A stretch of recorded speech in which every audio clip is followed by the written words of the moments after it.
త్రిమూర్తి సాయిలోని ముఖ్య అంశాలు. శ్రీ మాణిక్య ప్రభువు దివ్య చరిత్ర. ప్రభువులు గద్దె మీద ఆసీనులైనప్పుడు భక్తులు, శిష్యులు, పండితులు, వైదికులు, పౌరాణికులు, గాయకులు, నర్తకులు సేవించుకునేవారు. ఒకవైపుగా మగవారు, మరోవైపు ఆడవారు కూర్చునేవారు. గద్దె ఇరుప్రక్కల ఇద్దరు శిష్యులు నిలబడి భక్త కల్ప ద్రుమ మాణిక్య ప్రభు మహారాజుకి జై జై జై అని ఎలుగెత్తి జయాకారం చేసేవారు.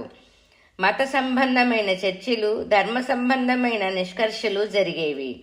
గాయకులు తమ గాన కౌశలం, నర్తకులు తమ నాట్య ప్రతిభను ప్రభువులకు అర్పించుకునేవారు. ప్రభువు వారి వారి అర్హత నైపుణ్యాల కన్నా మిన్నగా సంభావనలు ప్రసాదించేవారు. ఈ దర్బారు 3-4 గంటలు నిర్విరామంగా సాగుతుండేది.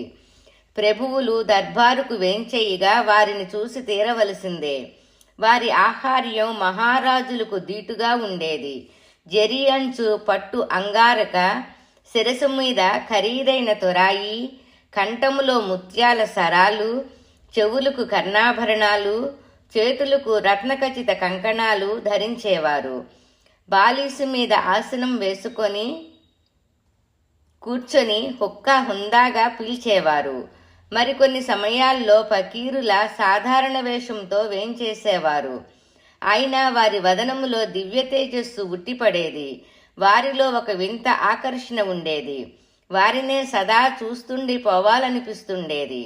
వారు గంభీరంగా మృదుమధురంగా సంభాషించేవారు. ఎదుటివారి అంతరంగంలోకి చొచ్చుకొని వెళ్ళి వారి భావాలను కరతలామలకం చేసుకునేవారా అన్నట్టు మాట్లాడేవారు. అందరినీ ఆనందపరిచేవారు. ఒక్కసారి కూడా నిష్ఠూరంగా కానీ కఠినంగా కానీ మాట్లాడేవారు కాదు. ఓం శ్రీ మాణిక్య ప్రభువే నమః.